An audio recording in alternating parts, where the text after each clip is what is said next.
Hi, this is Raymond Rose. Welcome to Raymond Rose Media. I do appreciate your support and listening today. Hey, when you're going to the doctor, you always want to make sure that you put yourself in the best possible position to have a good outcome. A friend many years ago gave me a list of, maybe it's 8 or 10 questions here that I'm going to share with you regarding what you need to do or the questions you need to ask to make sure that you're putting yourself in the best possible position. So number one, what is your gut telling you about the particular physician that you're dealing with? Maybe it's a new doctor, maybe you're being rushed to the emergency room, maybe you're in an urgent care center, the doctor is giving you his thoughts or her thoughts. What is your gut telling you about that? Next, if you're faced with an uncertain diagnosis, then you always want to get a second opinion. I know myself, when I've done that several times, I had one particular situation where I had to have some oral surgery done, and I got a second opinion. Actually, I got a third opinion, and don't you know, the second and third opinion was different from the first opinion. So don't feel awkward if you've got a physician that's telling you what to do. I think you owe it to yourself to get a second opinion whenever your gut's telling you not, to do so. Next, ask the provider, do I really need this procedure? What are the risks? What are the benefits? What are the side effects? Those are three key questions. What are the risks? What are the side effects? What are the benefits if you have to have some type of procedure done? Next, this is important. Is this test or is this procedure absolutely necessary? I've seen times where, and I don't know, I'm not a doctor, I'm not, in the healthcare industry, but I know many times people say to me, oh my goodness, the doctor had me do this, or the healthcare provider had me do that, and I don't think they really needed to do that. Are they just lining their pockets or giving extra tests so they can bring in the money? I'm not really sure. So you always want to ask, is this test absolutely necessary? And then, as a follow-up to that, ask, what are the chances of an inaccurate result from this test? In other words, could the results lead to more testing or more procedures? How accurate? What's the possibility of this test being inaccurate? What else do I need to know about this particular test? And here's the next one. Are there simpler, safer options rather than the cutting edge treatment that might come with more side effects?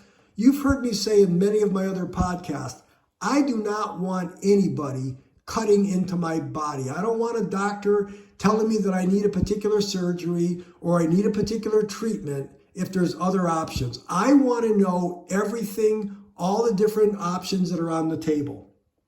Next, what's the cost of this test or what's the cost of this particular procedure? And is it covered by insurance? And if so, what percentage? And here's a key question. Don't rely on your doctor or your provider to answer that question. You want to call your insurance provider personally and ask all kinds of questions. Have your to-do list out, write it down, do your research, and call your insurance company to find out exactly what's covered and what's not covered. And I'll go one step further. I recently had a minor operation on my back. I had a big mole on my back that needed to be removed. And there was a controversy between my insurance company and the doctor if this rather large mole on my back was considered cosmetic surgery or was it considered surgery to see if the mole might be of any type of cancer. And my insurance company specifically said, listen, if your doctor is going to say that this is code, and I'm just making this up, this is code number 12345, which is considered cosmetic surgery, then the insurance company is not going to cover it. If, on the other hand, the doctor lists this as code 78910, which is surgery to determine if a mole might be cancerous, then yes, we will cover it. So I specifically asked the insurance company, what do I need to do to make sure I'm 100% covered? I then went to the doctor's office, and I actually spoke to the office manager of the doctor's office in advance of any of the surgery, just to make sure I was 100% covered, and I put the office manager of the physician's office directly in contact with my insurance agency to make sure there was absolutely no issues involved, and then I followed up with my insurance agency to make sure there was contact. The bottom line was it was a little bit of extra work on my end, but I was 100% sure that there was not going to be any issues regarding coverage. And I know myself in talking to different people in both the physicians, the providers business, and in healthcare and in insurance business, there are so many times where people are getting procedures completed that they assume that that particular procedure is going to be covered by the insurance company when in fact it's not. So you need to do your due diligence in making sure that you're contacting the right people, no doubt about it, to make sure the test, the cost of any test is going to be covered. Next, you have to ask that if you are having a procedure or you're being diagnosed with anything, you want to make sure that all the follow-up care instructions are put in writing. I know myself, when I've talked to a doctor and the doctor might just tell me different things, I always say to the doc, say, slow down. I want to write this down, and I do. I write it down pretty much word for word, and then I read it back to the doctor, and believe it or not, I've had the doctor initial it to make sure that I understand it. I know a lot of times now that when you leave an office, the instructions are typically in a computer printout, but when my doctor is telling me even more specifics that might not be in there, bottom line is I want to make sure that I'm 100% understanding of what my doctor wants me to do, making sure I have confidence in my doctor and making sure I understand exactly what needs to be done. And next one is, don't hesitate to ask to see your medical records. And if you're not understanding something about it, make sure you're asking. And again, get all the details. Next, check your online patient portal records and ask if there's any information that's not correct or you're not understanding.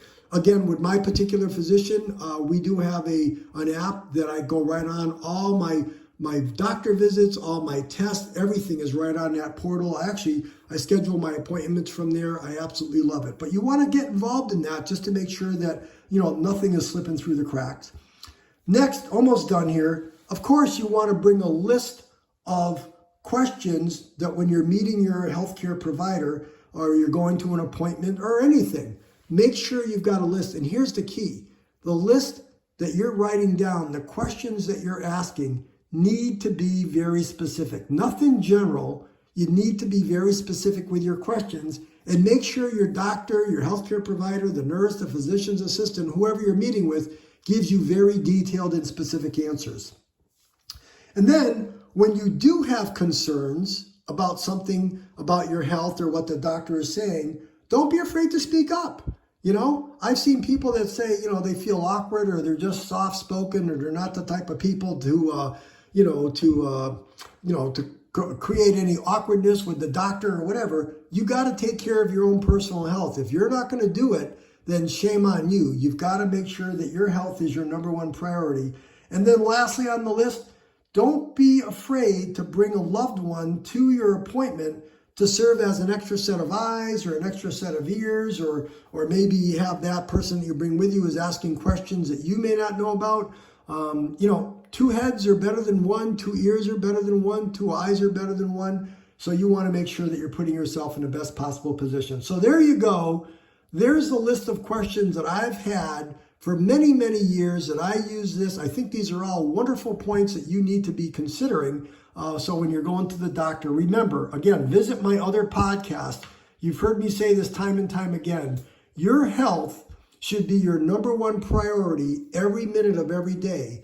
Because if it's not, and you're putting other things or other people in front of your own personal health, all the different accomplishments you've had in your life, working hard, sharing times with your family and friends, you don't want to put those items on the back burner as you're aging. You want to put yourself in the best possible position to share as much fun and love and excitement and beauty with those people that you've surrounded yourself with. So that's it. I'm hoping you got some good information here. Maybe you took some notes or listened to this again and take a few more, put a few more items down on paper and pencil. But again, I appreciate you listening to me. As a reminder, I make a podcast every single day regarding your health, your time, your money, or your habits. I do my best to get right to the point. I don't want to waste your time. Each podcast is just a few minutes long. I'll ask you the following. Number 1, please consider subscribing to my future podcast. Just click that black button on your screen. Number 2, give me a thumbs up on the screen and like this podcast. Number 3, please consider sharing this podcast with your family and friends.